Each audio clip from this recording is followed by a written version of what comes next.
Bien, bienvenidos a nuestro taller de Biblia. Hoy vamos a reflexionar y aprender sobre los libros de Macabeos. Preparen su Biblia en el Segunda de Macabeos, capítulo 7. Ahí vamos a leer, mientras yo voy introduciendo estos libros tan bellos. En primer lugar, pues ya como es nuestro estilo, les presento el nombre hebreo, acompañados de una imagen. El nombre hebreo, Maccabim, pues está transliterado para que lo podamos leer, es lo mismo, Macabeos, pero no nos dice nada, porque esa palabra no existe en español, quedó igual, ¿verdad?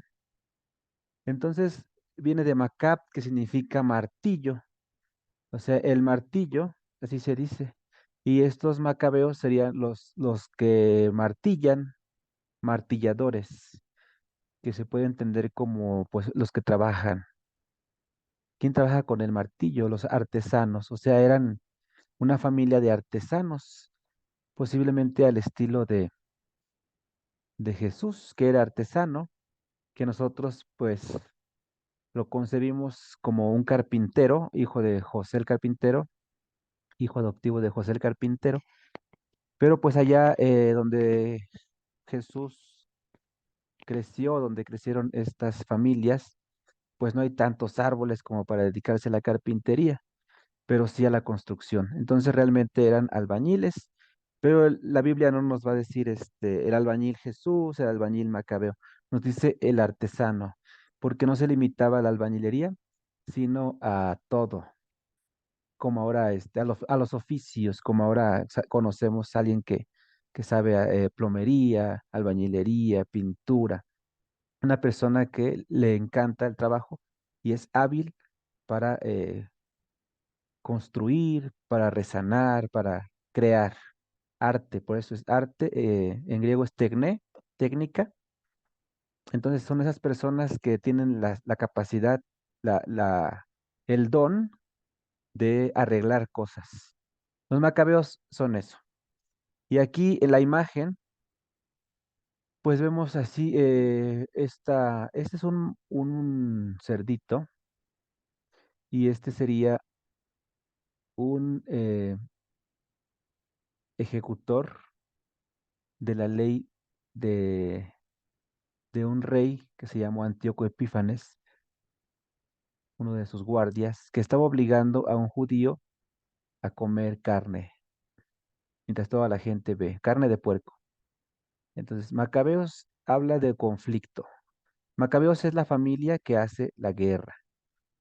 Eran 4 libros, pero el canon ha escogido solamente 2. En los temas introductorios a la Sagrada Escritura vimos el canon bíblico y de los 2 quedaron como apócrifos, el 3 y el 4, y en nuestra Biblia actual tenemos a 1 y 2 de Macabeos, que son los que nos van a ayudar a comprender el mensaje de Dios con respecto a la guerra. ¿Por qué estos libros están en la Biblia si hablan de la guerra? Es lo que vamos a ver.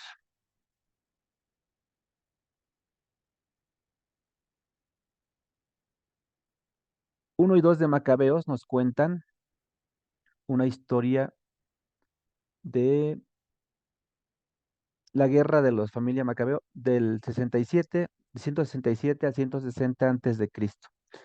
Esas fechas están así al revés porque vamos en retroceso, ¿no? Nos vamos acercando hacia Jesús. Fíjense, estamos apenas a unos menos de 200 años antes del nacimiento o la venida de Jesucristo en la tierra. Y hay conflictos, siempre ha habido conflictos de guerra. Entonces, estos libros nos cuentan sobre esta familia, movimiento. Después se hizo un movimiento. En la imagen vemos a Judas Macabeo haciendo la guerra y seguido por el pueblo de hebreo, el pueblo de Israel. Y luego de los macabeos surgieron los reyes asmoneos, cuando se venció. Porque el primer libro de Macabeos, fíjense esta imagen, es un judío defendiéndose contra un invasor. Este es el ideal del judaísmo, o sea, de hacer la guerra y que su reino vuelva a ser el mejor en economía, en religión, en política. Pero Jesús no quería esto. El primer testamento nos habla entonces de que pues sucedió así. Hubo un señor que se llamó Matatías, que es el que viene en la imagen, que parece un profeta, pero realmente es un jefe militar, o sea, tiene su estrategia, o sea, el arte de hacer la guerra es pues mover a la gente para defenderse. El libro de primero de Macabeos va a insistir mucho en manifestar esta identidad político-religiosa del judaísmo como movimiento. El judaísmo son el reino de Judá, el reino del sur. Los del norte ya no existen. Esos fueron exterminados por los asirios. Entonces, los únicos que quedan, los del sur, son los que llevan el nombre de Judá, son los judíos, y empiezan a hacer una sola cosa, la cultura hebrea con la religión.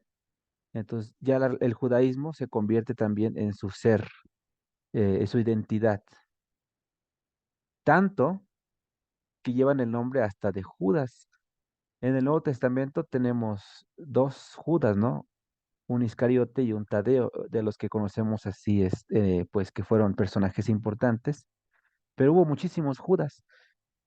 Y en este año 167, que Matatías inició el movimiento, tuvo un hijo que se llamó Judas Macabeo. Es como su apellido, porque expresa lo que se dedica. Es Judas el artesano. Fue un gran jefe militar que guió a los judíos contra los Seleucidas de Siria, que son unos invasores.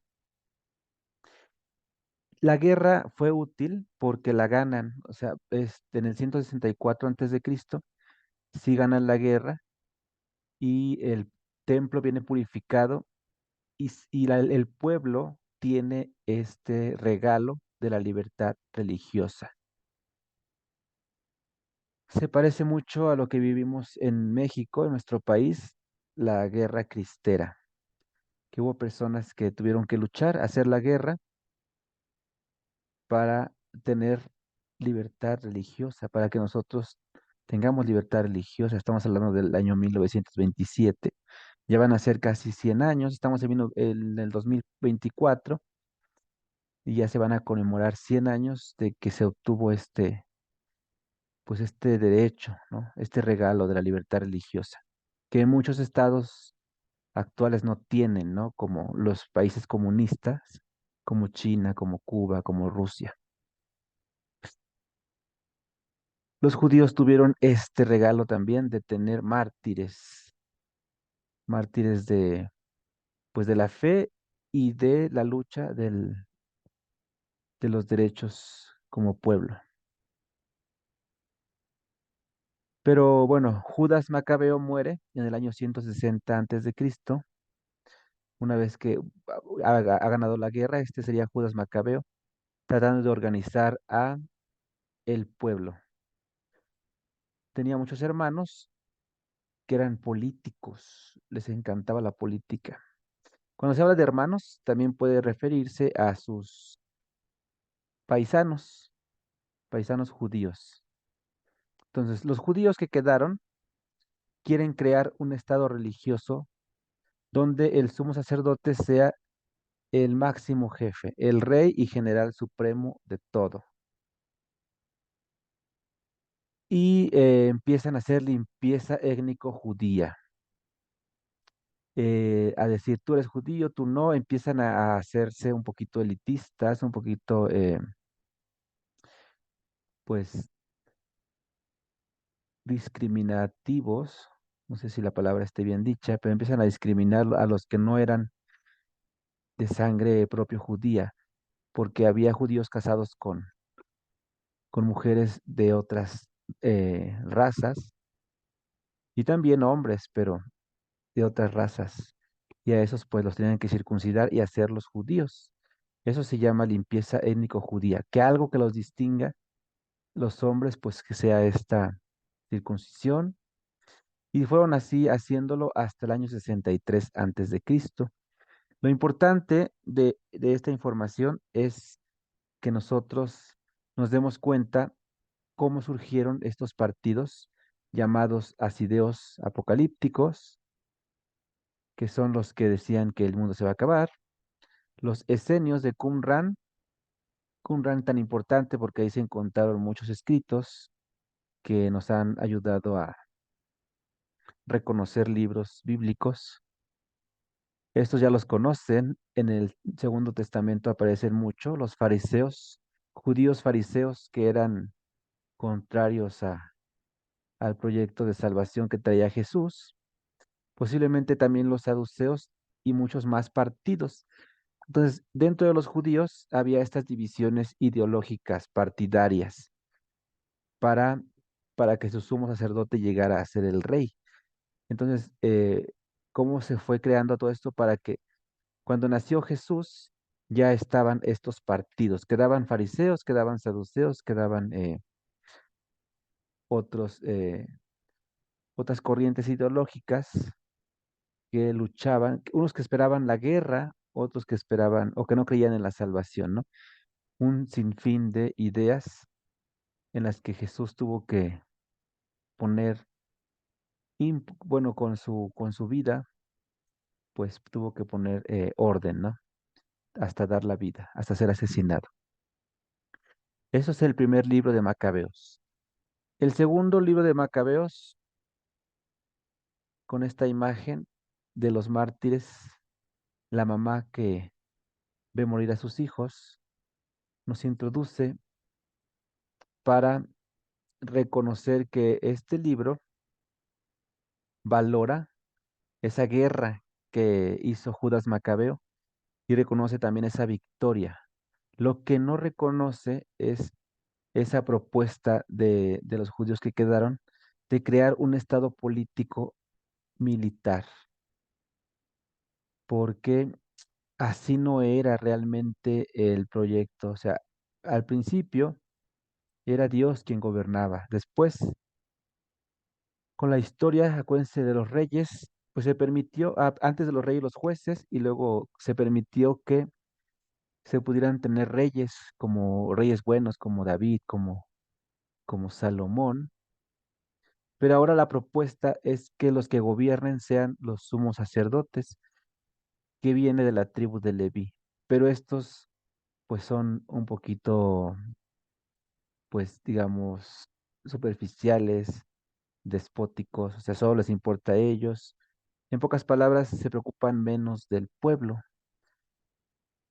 Por eso, este libro segundo de Macabeos va a promover, sí, la libertad de Jerusalén, la ciudad santa con su templo, pero especialmente nos va a relatar una historia hermosa, sagrada, del martirio de 7 hijos y su madre también fue asesinada. O sea, es un cántico, es del testimonio, martirio quiere decir testimonio de los verdaderos héroes judíos. Segundo libro de Macabeo nos va a decir que los verdaderos judíos son aquellos que mueren por ser fieles a la ley del Señor y no los políticos, no los fariseos, esos que les dije acá, no los posibles saduceos, los asirios apocalípticos, los esenios. Ellos son políticos, pero ellos eh, van a ser superados en ejemplo por los mártires que mueren por la ley del Señor. Esta imagen nos muestra a, a una mamá que ve morir a sus hijos. Cada uno fue asesinado por hacer la voluntad de Dios, por cumplir, por luchar por su identidad, por no dejar que les quitaran su identidad. Y es lo que vamos a leer nosotros. Tomen su Biblia, por favor, y busquen en el segundo libro de Macabeos, el capítulo 7. Todo el capítulo 7 nos va a contar, a cantar esta hermosa historia de los 7 hermanos mártires. Pero vamos a leer a partir del 20 al 42. O sea, vamos a leer casi la mitad, nada más la segunda mitad de la historia, que es la que está más llena de este mensaje especial que nos quiere dar Macabeos. ¿Quién ya lo Ujú. encontró? Que nos ayude, por favor, a leer. Yo, Yo, Rafa. Rafita. Ah, perdón. A ver, la otra vez nos ayudó Sonia, ¿verdad? Y Claudia. Vamos a dejar que Pati ahora nos lea, porfis. Sí, gracias. Aquí, gracias. Dice, la madre, mujer admirable y digna de gloriosa memoria, al ver morir a sus 7 hijos en un día, lo soportaba todo con valor, gracias a su esperanza en el Señor.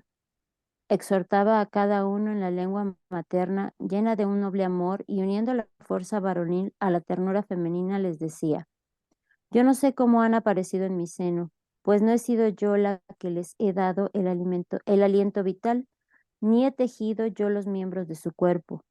Dios, creador del universo, que hizo el género humano y ha creado todo lo existente, les devolverá misericordiosamente la vida, ya que por sus santas leyes la desprecian. Antíoco pensó que lo insultaba y que se burlaba de él con esas palabras, y como todavía quedaba con vida el más joven, intentó convencerlo, prometiéndole con juramento que lo haría rico y feliz, que lo haría su amigo y le daría un alto rango, si renegaba de sus tradiciones. Pero como el muchacho no le hacía caso, el rey llamó a la madre y le exhortó para que le diera consejos saludables. Tanto le insistió el rey que la madre accedió a convencer a su hijo. Se inclinó hacia él y, burlándose del cruel tirano, dijo al niño en su lengua materna, Hijo mío, ten piedad de mí, que te he llevado en mi seno 9 meses y te he amamantado 3 años. Te he alimentado y te he educado hasta ahora. Te pido, hijo mío, que mires al cielo y a la tierra y lo que hay en ella, que sepas que Dios, todo esto de la nada, hizo todo esto de la nada, y del mismo modo fue creado el ser humano. No temas a este verdugo, muéstrate digno de tus hermanos y acepta la muerte, para que yo recobre con ellos en el día de la misericordia. Cuando ella terminó de hablar, el joven exclamó, ¿qué esperan? No obedezco las órdenes del rey, sino a la ley dada a nuestros antepasados por Moisés. Tú, autor de todos estos males contra los hebreos, no podrás huir del castigo de Dios. Nosotros padeceremos por nuestros pecados, y si el Dios vivo se ha indignado contra nosotros por breve tiempo para castigarnos y corregirnos, Él perdonará de nuevo a sus siervos. Pero tú, malvado, el más criminal de los hombres, no te engrías neciamente, alimentando falsas esperanzas y torturando a los siervos de Dios. No has escapado todavía al justo juicio del Dios Todopoderoso, que todo lo ve. Mis hermanos, después de haber sufrido un breve tormento, poseen ya la vida eterna prometida. Pero tú pagarás en el juicio de Dios las penas que merecen tu soberbia. Yo, como mis hermanos, entrego mi cuerpo y mi vida por las leyes de mis antepasados, pidiendo a Dios que muestre pronto su misericordia a su pueblo, que tú, después de haber sido castigado y atormentado, lo confieses como único Dios, y que la ira del Todopoderoso, que ha caído justamente sobre nuestro pueblo, se aplaque en mí y en mis hermanos. El rey, lleno de ira y herido por las irónicas recriminaciones, atormentó a éste más que a los otros. Así murió éste, limpio de toda mancha y confiado en el Señor. Después de todos los hijos, murió por fin la madre. Y basta con todo esto sobre los banquetes rituales y las terribles torturas que tuvieron lugar. Muchas gracias, Pati. Con gusto. Entonces, ¿cómo se llama el rey? tiene un nombre griego, se llama Antíoco Epífanes. Estamos hablando que ya después de tantas invasiones que ha tenido el pueblo hebreo, desde todos los años de historia de salvación, recordamos los asirios, los egipcios, los babilonios y antes todavía. Los persas, digamos que también los dominaron, pero de una manera pues más tranquila, pero pues también fueron sumisos, súbditos de este pueblo. Y en los libros de Macabeos están en un contexto de helenización, que quiere decir un contexto griego. Este rey, su nombre significa Dios manifestado. Entonces era el rey de Siria de ese tiempo. Traía la cultura griega, pero la quiso imponer de una manera violenta, a la fuerza. Mientras que la cultura griega, pues, entró en todo el mundo y sigue vigente. Realmente no ocupaba la violencia, pero lo quiso hacer a la fuerza. De lo que nos cuenta el libro de Macabeos es que, bueno, una de las cosas que chocaba con la cultura hebrea, pues era el pudor, porque los griegos tenían sus gimnasios donde hacían sus deportes, sus ejercicios, y lo hacían de una manera desnuda, mientras que para los judíos, pues el estar desnudo, pues era algo que no lo veían con buenos ojos, ¿no? En su cultura. De hecho, se habla que hay muchas, las maneras de expresar la desnudez, a veces como fragilidad, como necesitar de protección. O sea, el estar desnudo era otro concepto para los hebreos, no tanto por lo moral, sino porque era como guardar tu ser, todo tu ser, toda tu persona. Y bueno, era otra manera de pensar. Aquí lo que no estuvo bien es la violencia, porque Antíoco Epífanes quería, o sea, no respetó esta cultura, que no comía carne de puerco, no porque esté bien o esté mal, sino el respeto por las tradiciones, la identidad de una comunidad que encontró. Aquí la imagen, por ejemplo, dicen, está aquí, tienes que decir esto, reconocer al rey como Dios. Ya con eso, ya los judíos pues no aceptaban, ¿verdad? Porque Dios, el Dios de Israel, pues es diferente, es el santo, eso significa, santo significa diferente, kadosh. Entonces, es diferente a todo, tanto a lo material como a los reyes. No podrían reconocer que una persona de otra cultura vaya a ser Dios, como Antíoco Epífanes. O sea, ya desde ahí está mal. Digo, está este choque de culturas. Y fíjense cómo dice, cómo escuchamos el texto que decía que la madre hablaba a sus hijos en la lengua materna. No nos dice que les hablaba en hebreo, porque se está fortaleciendo esta identidad. Entonces, al decir la lengua materna, es como que es más profundo, porque es lo que les da la identidad, la lengua que se habla en casa, desde que empezaron a hablar la, la lengua que les dio su mamá, con la que se entienden, ¿no? Entonces, sí sabemos que es el hebreo, pero todavía decir la lengua materna le da un énfasis mejor. Y le fueron matando uno a uno. A la mujer le dicen, es un cumplido, este es un cumplido que hace la Biblia, porque es una cultura, un contexto androcéntrico, donde todo está centrado en el varón. Ojo, ya les he dicho que no es ni machista ni misógino, sino que simplemente la imagen que resalta, pues casi siempre es la del hombre, por la fuerza, por el valor, por esos músculos y cosas así, ¿no? Pero entonces están reconociendo en la mujer también esto, y esto es una ventana hacia la igualdad. La Biblia no siempre dice que la mujer sea inferior, realmente nunca lo dice. Nosotros lo entendemos así, porque no era, por ejemplo, yo algo que lo he dicho también, es que no le permitían leer los textos, aprenderse los textos bíblicos, y hubo mujeres que lo hicieron porque sus papás les enseñaban, ¿no? Como la Virgen María, como Esther, ¿se acuerdan de Esther que vimos la semana pasada? Estas grandes mujeres que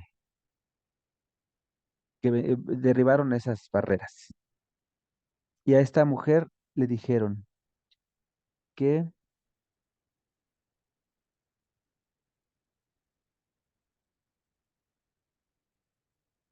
se atreve a desafiar.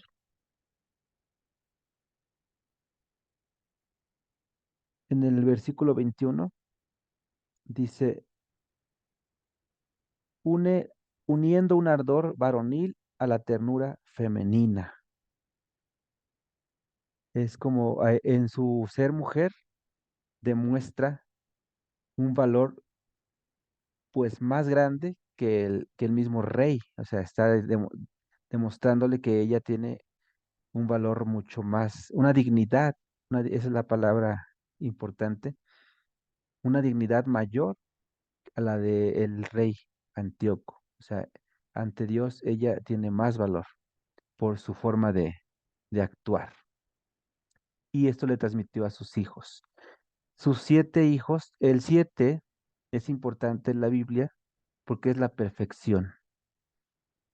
7 mártires, que son pues el número simbólico que expresa que fueron muchísimos judíos, no son nada más 7, fueron muchísimos judíos los que dieron el testimonio, la vida, por respetar la ley de Moisés, por respetar sus tradiciones, su cultura, por no dejarse imponer lo que otros les estaban obligando a hacer. Algo pasó también con nuestras culturas mesoamericanas. También hubo muchísimos mártires. Y como la cultura no se muere, sigue ahí. La Biblia, acuérdense que es un libro de humanidad y muchas culturas han vivido lo que vivió el pueblo hebreo. Y eso no se debe permitir. Y en historia de salvación, en historia religiosa, ¿qué podemos rescatar? Pues este derecho de la libertad de religión. Nadie nos debe imponer ninguna religión porque tenemos que tener esa libertad de creer según nuestras costumbres, nuestras tradiciones.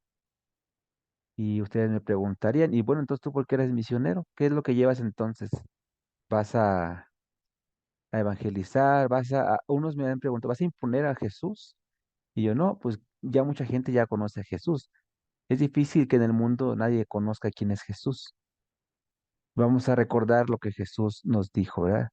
No es la religión, porque él era judío y no nos hizo a todos judíos, porque eso no era lo más importante, sino el que todos seamos hermanos. Y ese es el mensaje que llevamos, el diálogo interreligioso, la vida como una sola familia. Bien, algo que quieran compartir sobre esto que escuchamos.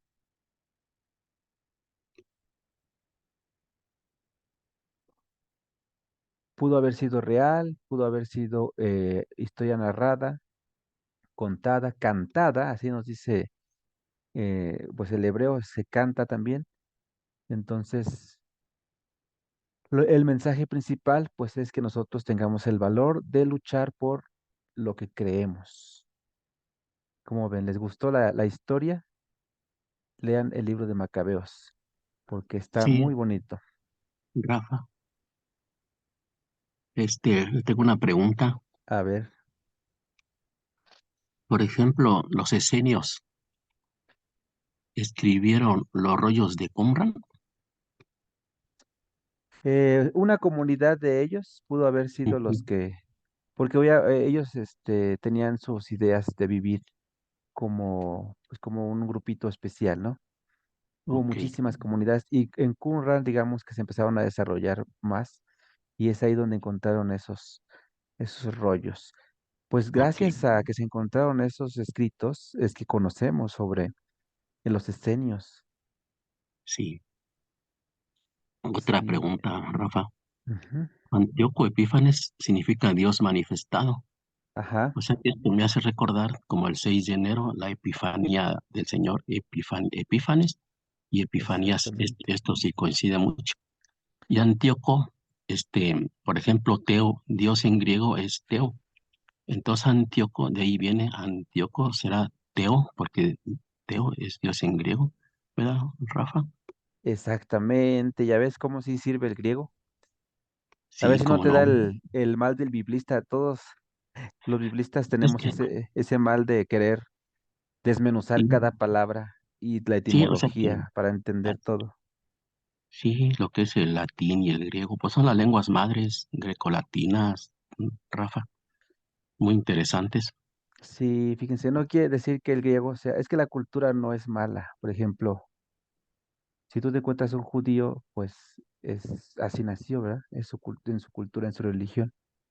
Ujú. Lo que hace la maldad es cómo se comporta uno. Por ejemplo, los griegos hubo muchísimos muy, muy importantes que seguimos aprendiendo de ellos, ¿no? Aristóteles, Platón y otros muchísimos sabios. Pero también hubo griegos locos como este señor que quería imponer, ¿no? O sea, Sí, el ser humano ha habido mexicanos también muy buenos y mexicanos que o sea, tienen otras ideas. Es el ser humano que, pues, comete estas barbaridades, ¿no? También conocimos nosotros por la historia a este señor que exterminó muchos judíos, ¿no? Que fue Hitler, que fue, pues, digamos, y muchos no quieren a los alemanes por eso, y el señor ni siquiera era alemán, era ario, o sea, es una cosa que no tenemos que etiquetar a las personas por su raza, por su religión, sino hay que fijarnos en sus actos. La persona es buena, pero hace actos malos. Y a veces esas personas que hacen cosas malas es porque pues llevan un mundo interior desordenado, sufrido, con rencores, ¿no? Y el cristianismo, Jesús nos enseña a primero reconocerte, que es lo que hacía Sócrates. Digo, no quiero comparar a Jesús con Sócrates, pero Sócrates dijo, conócete a ti mismo. Y también decía que no sabía, yo solo sé que no sé nada. Y ya era lo más importante, porque decía, por lo menos soy consciente de que me falta mucho que aprender.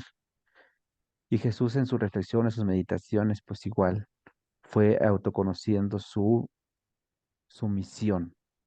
Por eso el cristianismo es la meditación. Tenemos siempre que dedicarle un espacio al día para estar contigo, para decir, a ver, hoy qué cometí, me peleé con fulanito, con fulanita, me puedo reconciliar.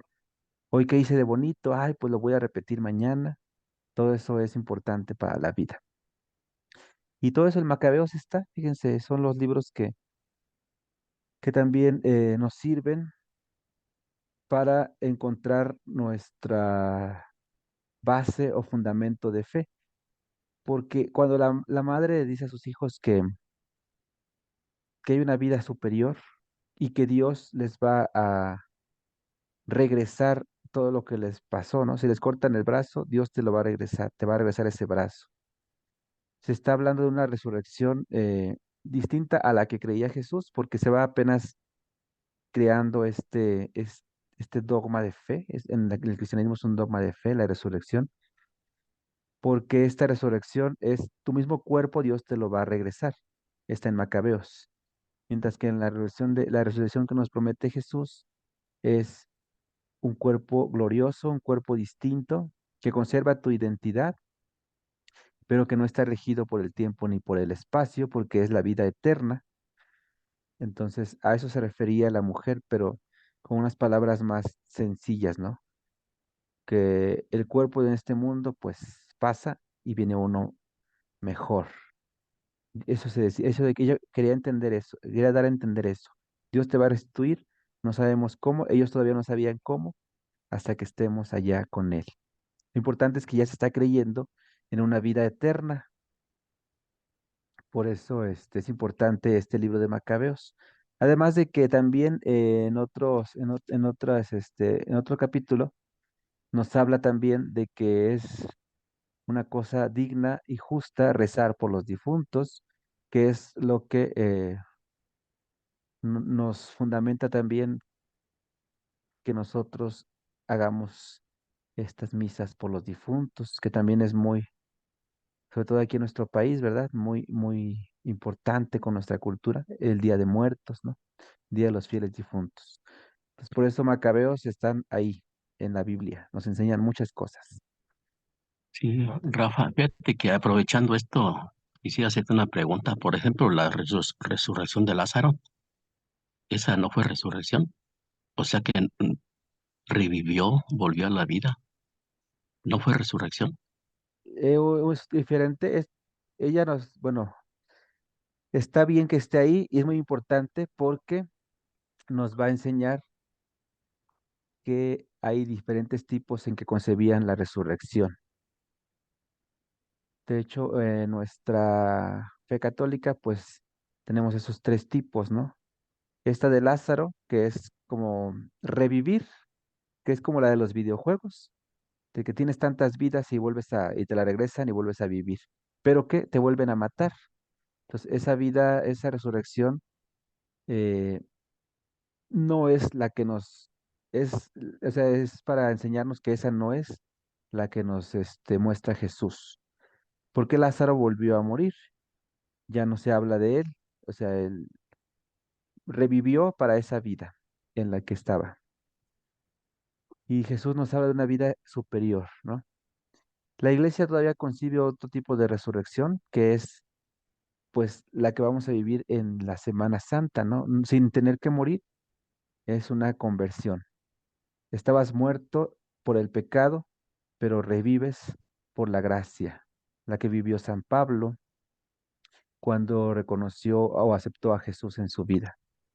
Entonces, hay tres tipos de resurrección, ¿no? La de Lázaro, que es como revivir y volverse a morir.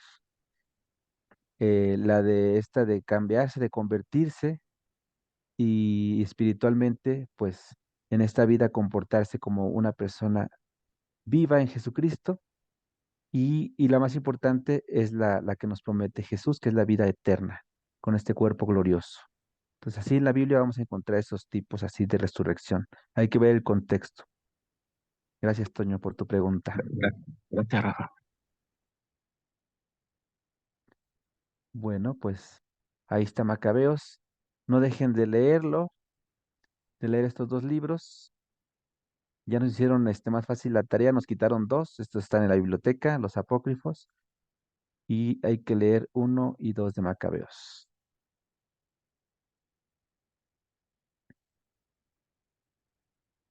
Bueno, espero que se haya entendido, que haya sido claro, que hayan aprendido muchas cosas el día de hoy, así como yo también aprendo. Y nos vemos. Si ya nadie va a preguntar y a comentar, yo me despido y nos vemos entonces la próxima semana. Yo creo que vamos a empezar con los profetas, así que no se la pierdan. Ya vamos a empezar con los profetas. Bueno, pues gracias. Aquí terminamos, dejo de grabar y luego me despido de ustedes. Gracias, Rafa. Gracias, Rafa. Para Gracias. agradecerles, pues, ¿verdad? Porque nunca voy a dejar de agradecerles la experiencia que me ayudaron a vivir. Pues nosotros también estamos agradecidos.